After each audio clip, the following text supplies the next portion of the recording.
7 pesanan penting sempena Aidilfitri. Pertama, teruskan disiplin solat. Kalau Ramadan rajin ke masjid, jangan Syawal terus hilang. Beraya pun rancang perjalanan, jangan sampai tinggal solat. Kedua, jaga mulut. Ziarah bukan lesen tanya soalan sensitif macam bila nak kahwin atau bila nak ada anak. Itu urusan takdir Allah. Ketiga, jaga aurat, terutama wanita. Bukan sekadar tutup tapi jangan sampai pakaian terlalu ketat, nipis atau pelik sampai tarik perhatian. Keempat, elakkan bersalaman dengan bukan mahram walaupun saudara jauh atau ipar. Kelima, jangan ejek baju budak-budak. Zaman ekonomi mencabar, mungkin ibu bapa berjimat atau beli saiz besar supaya tahan lama.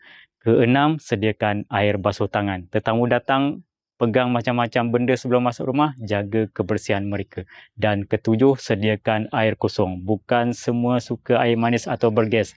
Yang jaga kesihatan memang cari air kosong. Raya bukan sekadar meriah tapi juga peluang kumpul pahala. Selamat Hari Raya Aidilfitri, maaf zahir batin. Moga alaman Ramadan kita diterima Allah.